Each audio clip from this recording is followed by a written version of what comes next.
Hey, what's going on, guys? Welcome to today's disaster detail. The vehicle we've got here is a 2003 Dodge SX 2.0, and this thing is right up there with one of the worst that I've ever had in. Having a look around this car, guys, and there's a fair bit of mud in the wheel wells and on the paint, and the tires are really dirty. And then moving to the interior, and you guys can see pretty quick why this is a disaster detail. There is literally dirt and all kinds of grime and garbage covering the whole inside of this car. And then the carpets and floor mats are filthy and are going to need some deep cleaning. And now, just before we jump into the video, take a quick second and subscribe to the channel and ring the bell so you don't miss out on any future videos like this. Alright guys, as you can see, I've got a ton of work in front of me. You probably can't tell, but it's actually below freezing right now. So I'm hoping it warms up pretty quick here this morning, but cold isn't going to stop me from completely transforming this vehicle. So without further ado, let's get started.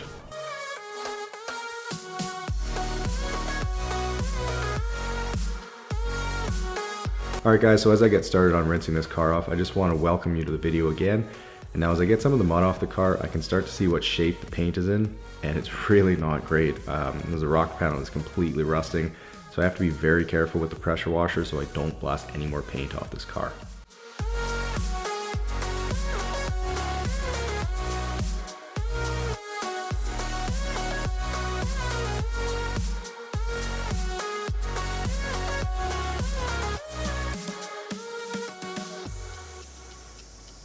Moving to the wheel wells, and because this is an older car, it just has plastic liners, so they're super easy to spray off and get all that mud out of there. And now I figure this is a good time to mention that if you guys are interested in sneak peeks of upcoming videos, behind the scenes stuff, or just want to say what's up, you should give me a follow over on Instagram, as that's definitely the best place to stay up to date on things.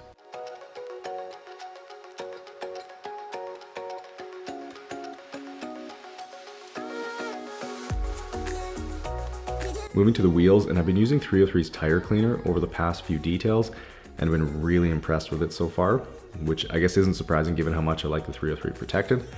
So once I've sprayed it on the tires, I give it a minute to sit and then use my tire brush to agitate and get all the dirt and any blooming off the tires. And if you guys are curious as to where you can find this stuff, I've got the link to it in the description, or if you're in the US, I believe it's carried at the big auto parts stores like AutoZone and O'Reilly's. But like I said, I've been really impressed with how well it works, and as an added bonus, it smells really good too.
So as I dry the car off here, you guys can probably see there's a number of spots where the vehicle is rusting and or missing paint.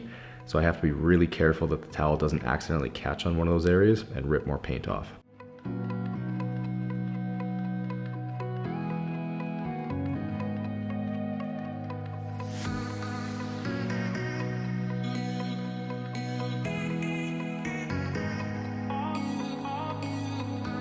So moving to the interior now, and the very first thing I'm doing is getting these seats out of here because there is so much garbage and dirt underneath these, and I can already see that the carpets are dirty under there too.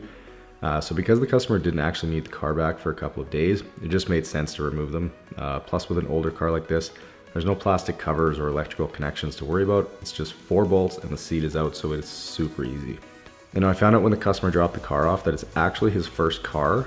So it reminded me of a bit of my first car, which was a 1991 Pontiac Firefly. I know, not the coolest car, but I did buy it myself at 16 and it worked great for delivering pizzas in. So that has me curious what all of you guys' first car was. So let me know down in the comments and we'll see if anyone can top a little 3-cylinder Firefly for the worst first car.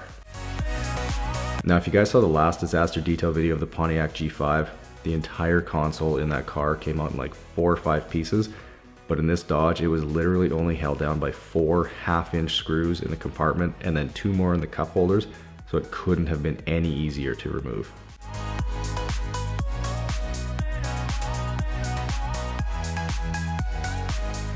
And now that I've got it all out, you can see exactly why this car made the disaster detail status. There's just a level of filth in here that puts it beyond your typical dirty car and anything that I usually see in.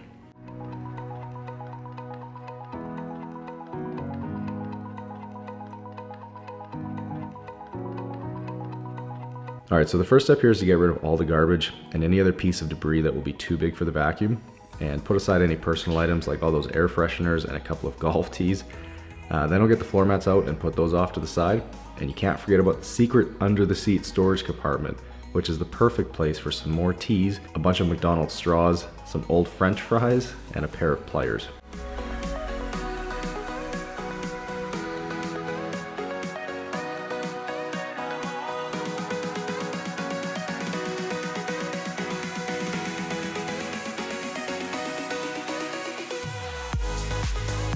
So I just wanted to remind you all again about the sale that I'm running right now on all of my merch. So from now until the end of October, you can get 25% off the entire store using code TURKEYDAY. So feel free to check the links right below this video if you guys want to grab a shirt or a bunny hug.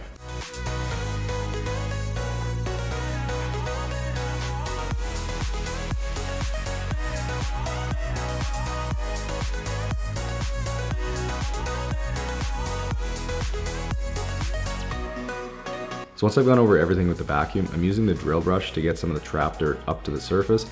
And it's also especially helpful in places where the carpet fibers are like matted or glued together, as it can help to break them loose. But another reason I'm doing it is that when I'm extracting a little bit later, I don't want a whole bunch of dirt and small rocks going through the extractor and plugging it up. So here I've switched over to the other drill brush, which does a great job getting into the edges of the carpet where the flat one can't quite reach, and it's typically where the dirt will collect the most, as it's usually right along the edge of the floor mats.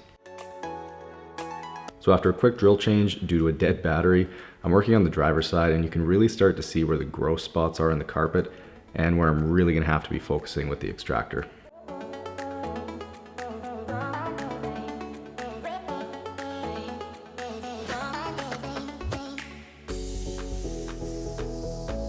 Now I also decided to pop off these trim panels just to make it a bit easier when I'm extracting, and also to make sure I can get at all the dirt that's hiding underneath them.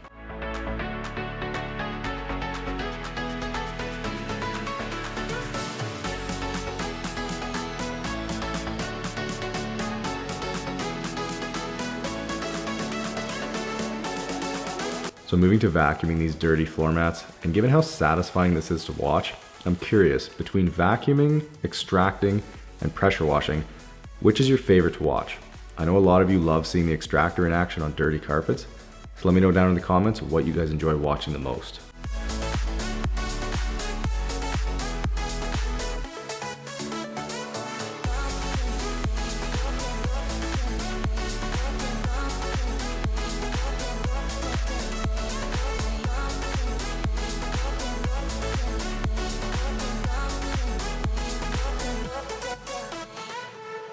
So with the seats and console out of the car, it makes it super easy to see what I'm doing and to maneuver around them. And although it's not something I do very often, having them out just makes every aspect of this detail easier.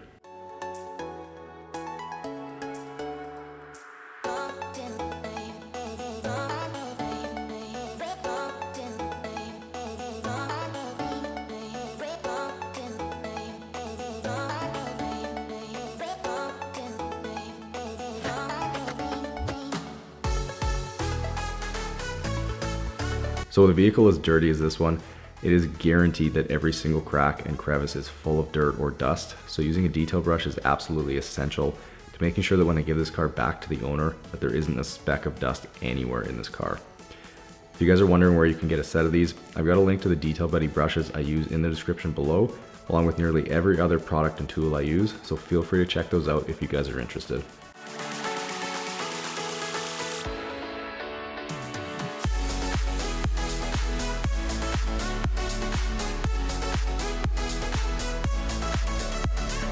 So just before I start on the carpets, I figured I'd show you a quick before and after comparison from vacuuming, and I'll do another one after extracting. All right, it is finally time to start on these carpets. So using my pump sprayer, I'm spraying on some Chemical Guys Fabric Clean, and I know a bunch of you have been asking what dilution I use this stuff at. So it's actually recommended to be diluted down to a 20:1 ratio, which means 20 parts water and 1 part solution. And that works out to about 3/4 of a cup or 6 ounces of cleaner per gallon of prepped solution.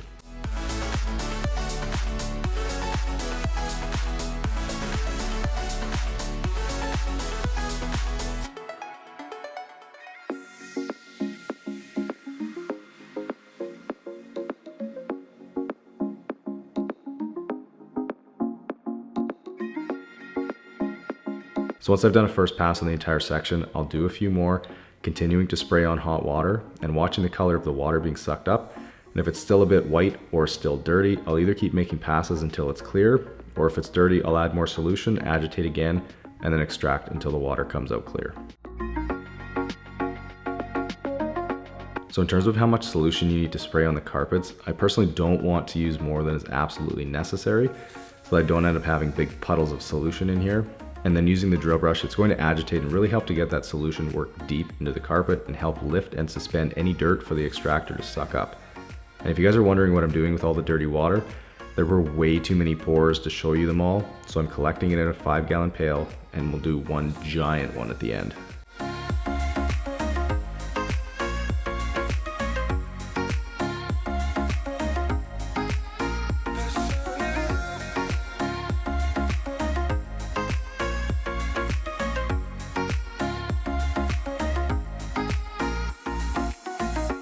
Now, since there were 2 spots that weren't quite clean, I'm going to add some more solution and then extract again, and hopefully I can get whatever was left behind out of these carpets.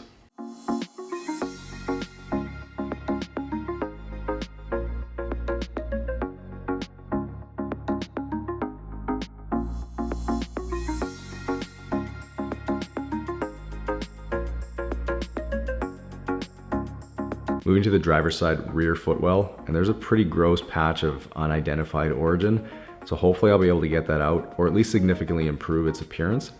So I'll make sure to spray a fair bit on that spot, and then really get in there with the drill brush to get whatever is stuck in there loosened up and ready to be sucked away.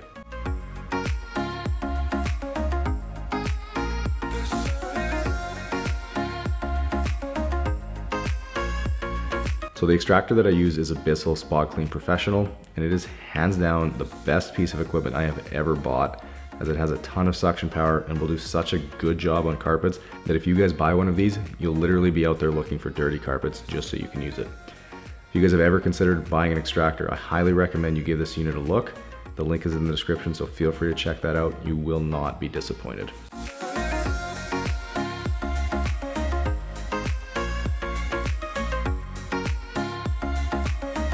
So moving on to the floor mats, and these were way dirtier than the rest of the carpet in the car. And then since these are out of the vehicle and I know they're really dirty, I'll actually spray quite a bit of solution on here, since it's really not going to hurt anything if these are really wet, and it does help to get more of that dirt lifted out.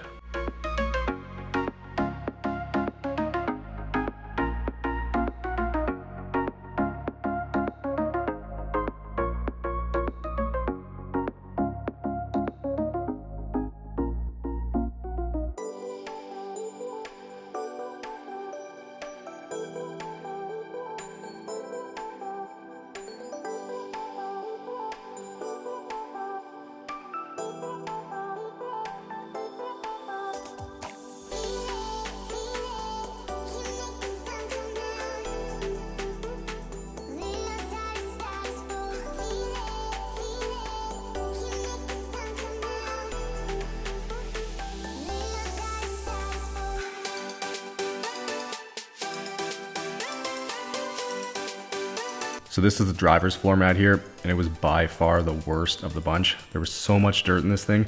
I probably spent 10 to 15 minutes on it. I must have made at least 15 to 20 passes. Far too many to show you guys, but it took forever to get all the dirt out.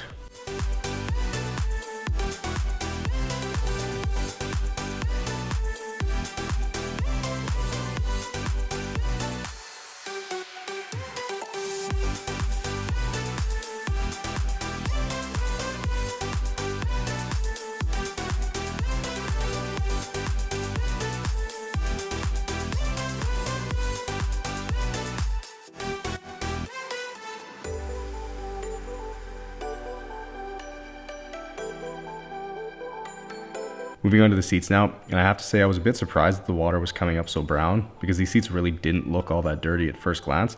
But the one tip I have for extracting on seats is since there's a big chunk of foam underneath the thin layer of fabric, you really don't want to apply too much solution to start with. And then when you're extracting, you want to press down fairly hard to make sure you're getting as much of that water back out as possible, because the last thing you want is wet seats when the owner picks the vehicle up.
All right guys, here's what you've been waiting for. An entire 5-gallon pail full of filthy water from this car, along with a nice layer of sludge at the bottom. So gross.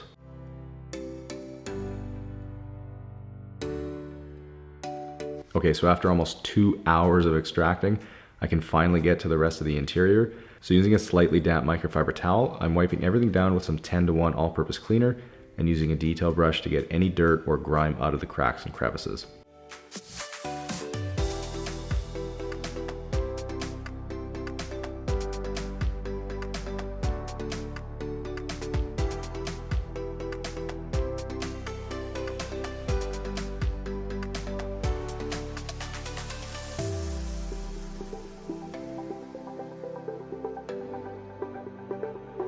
So a lot of you have been asking me recently how I clean headliners, and while this one surprisingly isn't super dirty, the process that I typically use is to spray some 10-to-1 APC into a detail brush. I'll agitate the dirt or stain and then just blot dry with a microfiber towel, and it really does work well.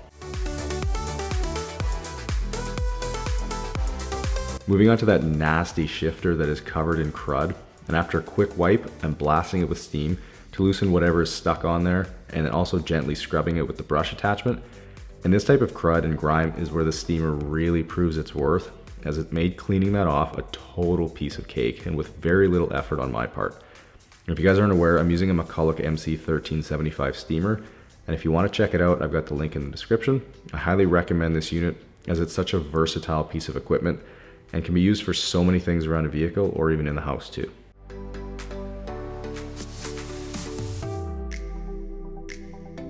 So again, I'm using the steamer on the console as there are a number of spots that have really caked on crud.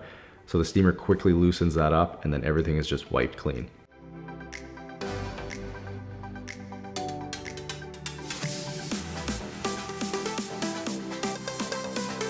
Once that's done, I'm wiping it down with APC to get the whole thing ready for 303.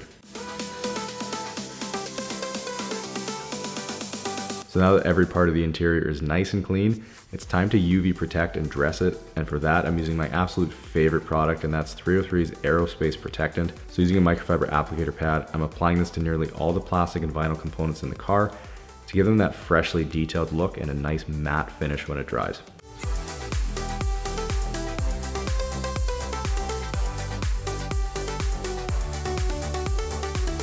So before I put things back in here, this is the before and after of the floor. That is one heck of a transformation.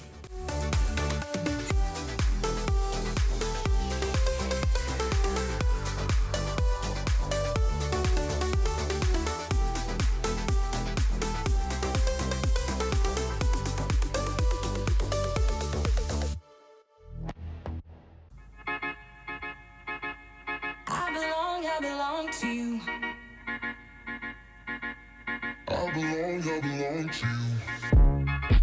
Do just what you want. You're the one I trust. And I always be around when I need some love. Moving back to the exterior of this car, and with the instructions to make this car look as good as possible, I'm going to be doing a one-step polish on it. But before I can do that, the paint needs to be clayed to remove any surface bonded contaminants like tar, road grime, and any old waxes. Looking at this clay after just the hood tells me that this car has likely never seen clay before.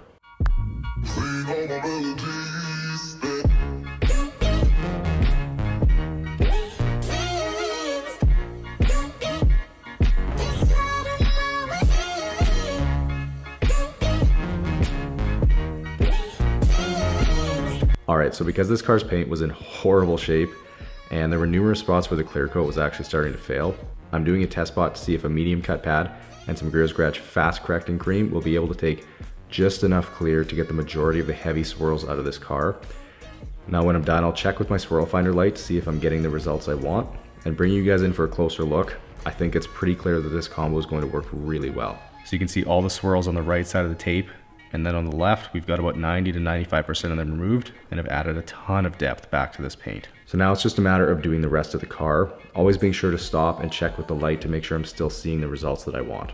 And obviously with paint in the condition that this is in, it is all about erring on the side of caution and only correcting enough to make a good visual impact rather than trying to go full bore and achieve perfection and potentially burning through the clear coat.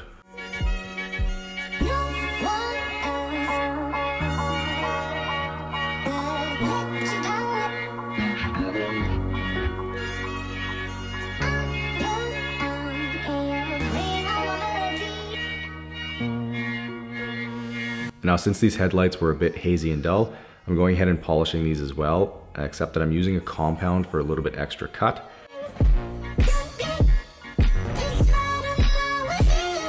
So before, the headlight is dull and hazy, and then after it looks 10 times better. Not perfect, but it is a 16-year-old car after all.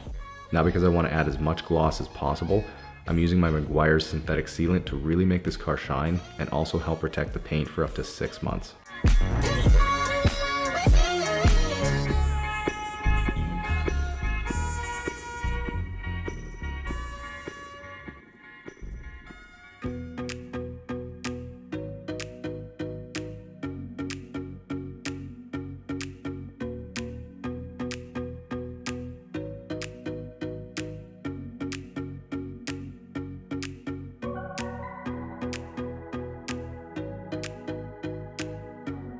Moving to the tires, and I've been using this 303 tire balm and protectant lately and have tended to pick it over my other tire shines. And what I like about it is that it's a bit of a thicker product, so it is super easy to apply with a microfiber applicator pad.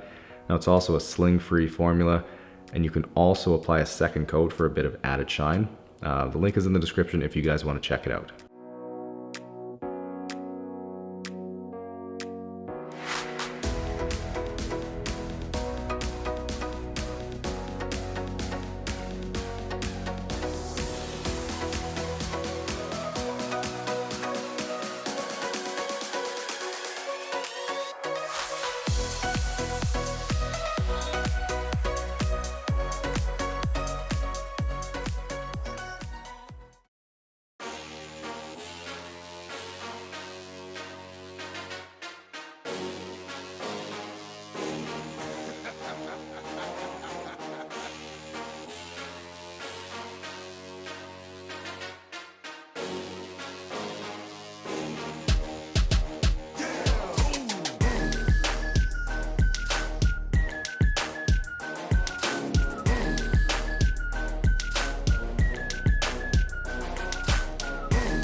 All right guys, and 14 hours later, I am done with this car. Yeah, that's right. It took 14 hours over the course of 2 days to completely transform this car. I am guessing that it's probably at least doubled in value. And I know the owner was extremely happy when he picked it up. Now, if you guys enjoyed this video, please make sure you give it a big thumbs up and subscribe to the channel if you haven't yet. And yeah, I'll see you guys in the next one.